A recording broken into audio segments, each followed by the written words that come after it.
What's happening, fam? L.A.R. movement still moving. Book is entitled Lessons from a Non-Custodial Father at Amazon, Kindle, and Create Space. Link will be in the description box below you as usual. Go get it. PayPal link there also. They asked me to put it up. I put it up. And thank you to everybody who sent me PayPal. I'm humbled.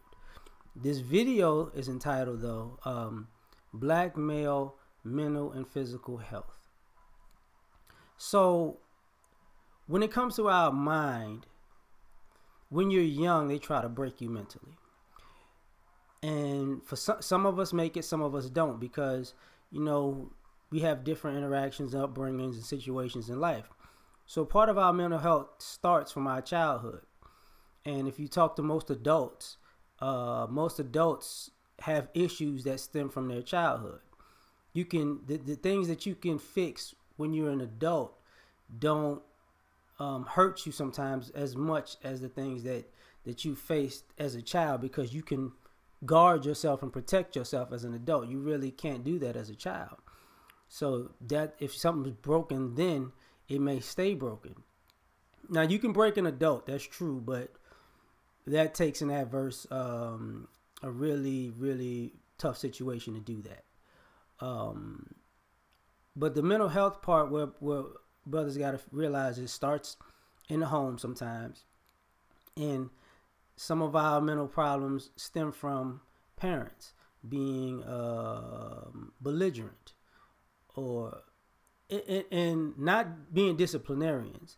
See, because some of y'all equate somebody getting on you behind about you being undisciplined and being belligerent as the same thing, and it's not. But for all of you who had a parent or family who just wanted to beat you into the ground, you have to find a way to find something that you're good in, that builds your confidence as a young kid. You know, because what they do when we're young, they try to snatch our confidence away. And then when we're grown, they try to quote unquote give us confidence as I broke you down as a child so I didn't have to deal with you, but I'm gonna try to build you up as a man so I could take credit for you being who you are today. It's really twisted and sick, in my opinion. But if you find something you're good at when you're young that gives you confidence, do that. Stick to it. I don't care what it is. I don't care if it's science, tech, engineering, math, sports, art, music, whatever, chess, whatever you're good at, bodybuilding, I don't care, do it. And you're going to learn that it's your zone, you're comfortable, you're good. Because when you go to school, you're going to have to deal with the mental aspect of how school treats you. I haven't been in school in years. Like, I just turned 39 Saturday, right? But I do remember teachers giving the brothers a harder time than everybody else. So it was a two-sided thing where they say, some of us play dumb, and some of us get teased for being smart. But that also played in with the teachers, because some of the teachers didn't want us to be smart. So they mess with us also. So now you have to your interactions with teachers in school is like a pseudo interaction to the adult world, where people don't want you to be smart or successful, or they always test your intelligence in a negative way. It's okay to test somebody's intelligence to see if the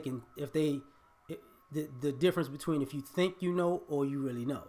But what they used to do was, if we knew something, they demonized us.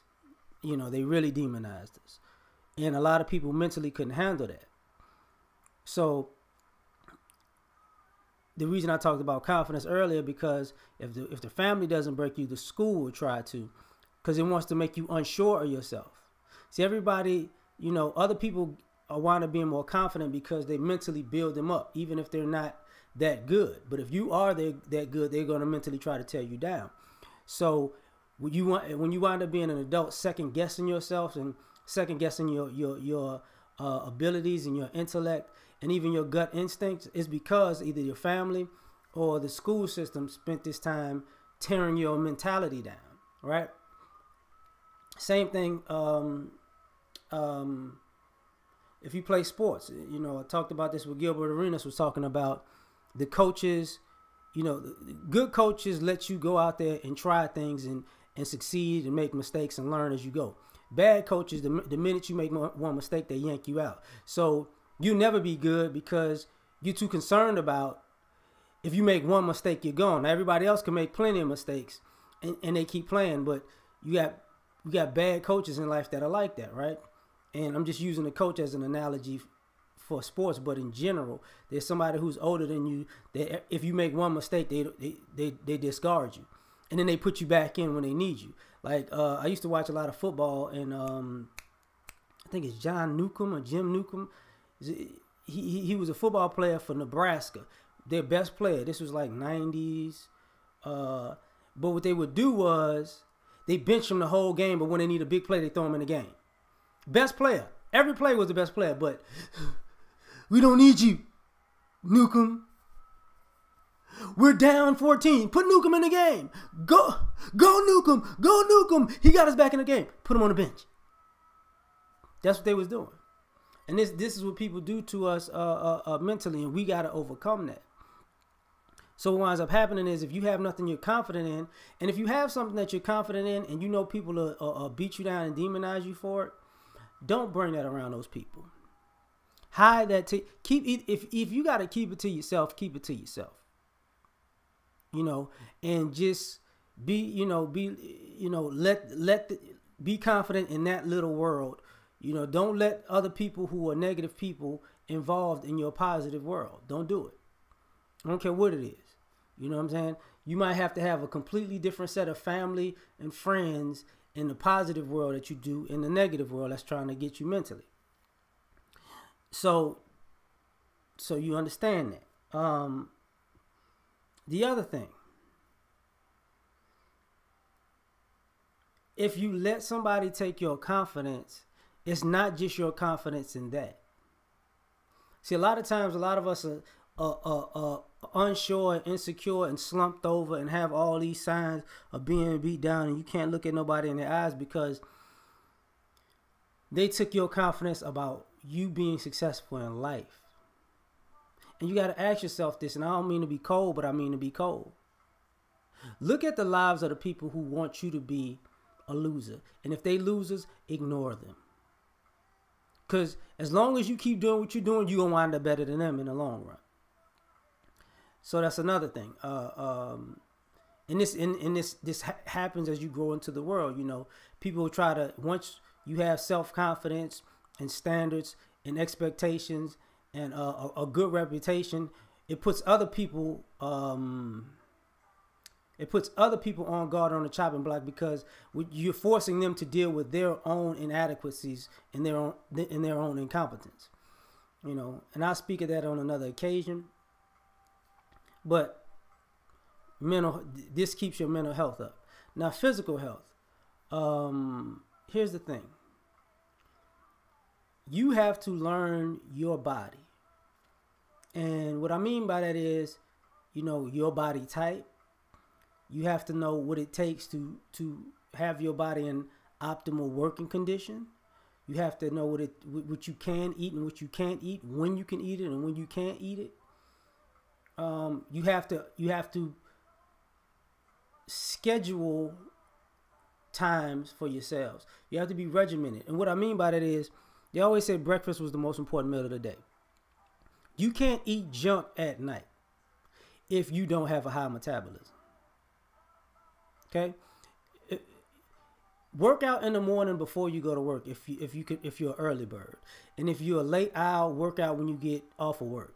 But work out. Figure out a schedule to work out. I don't care what it is. I don't care if it's push-ups and sit-ups and calisthenics, this, that, and the third. I done it all. You know what I'm saying? I really have.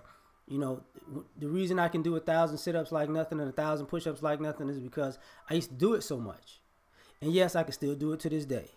You know, bad shoulder, I can't bench press, but I can still do that. I'm going to tell you how. 10 sets of 100.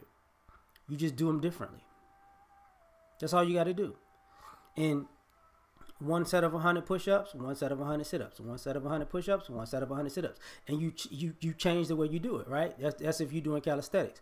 I go jogging. I do my sit-ups, and then I'm going to go jog. And when I get done with these videos, that's what I'm going to do today. learn, you can't eat certain things. Some of us pack on weight, some of us don't pack on weight. That's also an issue. Some of the weight goes certain places on us. Some of it goes certain places on other people. You learn where your weight lies the most, and learn how to improve on your body. So you can. There's a difference between bodybuilding and body sculpting. Okay. Everybody can't be Ronnie Coleman, Lee Haney, but you can get your body to a great place. And what you need to start looking at is actual professional athletes, and you'll notice that all these professional athletes aren't chiseled. They're not. They have good bodies for usage. Muscles for aesthetics and muscles that you use, for the most part, look completely different. Okay? This is why you see somebody they're a heck of an athlete, and you look at them like, well, you got a little fat here, you got a little. They're supposed to. They're not bodybuilders, they're athletes. Okay? So to be in your best health, you got to know everything that you need to do. And plus, let me tell you the difference between athletes and bodybuilders. They both got to eat a lot. A lot of times athletes have to eat. Guys who you see that are really swole, just like bodybuilders, they got to eat a lot to maintain that size. When they stop being athletes and they eat regular, they shrink. Or if they're already big, they got to eat less to maintain that size. Because if they eat regular, they're going to blow up. Okay? And you got to find out your ideal weight. Find out your ideal weight. And for me, I know my ideal weight because I run. Because if I hit a certain weight, I feel heavy when I'm running. And not only just jogging, lateral movement side to side. You gotta feel your body. You gotta play basketball. You gotta play football, run some routes. If you play soccer, do soccer. But you're gonna feel your body when you move. You have to move, and it helps you mentally. See, a healthy body helps keep your mind healthy.